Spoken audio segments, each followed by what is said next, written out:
جس زمانے میں بغداد مسلمانوں کا مرکز تھا، اس وقت کافروں نے ایک نوجوان کو بغداد میں بھیجا کہ ذرا مسلمانوں کے ماحول معاشرے کا پتہ کر کے آؤ کہ ان کے اندر وہ کیا چیز ہے جس کی وجہ سے یہ پوری دنیا میں غالب آتے جا رہے ہیں۔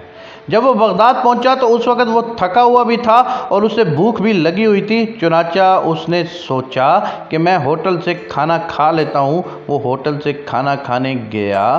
جب وہ کھانا کھا رہا تھا تو اس نے دیکھا کہ ایک آدمی اس کو بڑے غور سے دیکھ رہا ہے۔ وہ سمجھا کہ میں اس کے لیے پردیسی اور اجنبی ہوں، شاید اسی وجہ سے مجھے بار بار دیکھ رہا ہے۔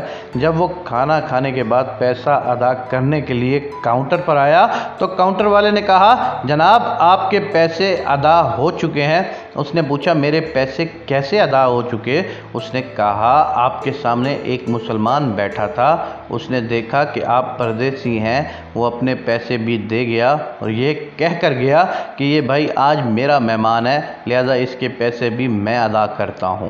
چنانچہ وہ آپ کے پیسے بھی ادا کر کے چلا گیا۔ اس کو اتنی طمع بھی نہیں تھی کہ وہ آپ کو اطلاع بھی دے دیتا اور آپ کی زبان سے شکریہ کا لفظ سن لیتا۔ یہ سن کر وہ حیران ہوا کہ مسلمان ایسے لوگ ہوتے ہیں۔ اس کے بعد وہ آگے بڑھا۔ ایک دکان پر اسے کوئی چیز خریدنی تھی، چنانچہ اس نے دکاندار سے پوچھا کہ آپ کے پاس فلاں چیز موجود ہے؟ دکاندار نے کہا، جی موجود ہے۔ اس نے پوچھا، اس کی قیمت کتنی ہے؟ دکاندار نے کہا، اتنی۔ اس نے کہا، اچھا آپ مجھے ایک عدد دے دیجئے۔ دکاندار نے کہا، جناب آپ میری ایک بات مان لیجئے کہ یہی چیز آپ کو سامنے والی دکان سے اس دام میں مل جائے گی، آپ وہاں سے خرید لیں۔ چنانچہ یہ وہاں پہنچا اور اسے وہی چیز اتنے ہی دام میں وہاں سے مل گئی، مگر اس کے دل میں یہ خلش پیدا ہو گئی کہ پہلے دکاندار نے انکار کیوں کیا۔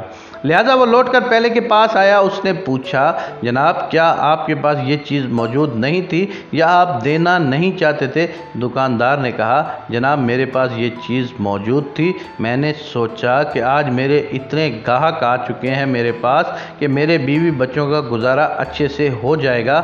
میں نے دیکھا کہ میرے سامنے والے بھائی کے پاس آج تھوڑے گاہک آئے ہیں، میں نے سوچا کہ اگر آپ اس سے کوئی چیز خرید لیں گے تو وہ اسے بچت ہو جائے گی اور آج رات اس کی بیوی بچوں کا بھی گزارا ہو جائے گا۔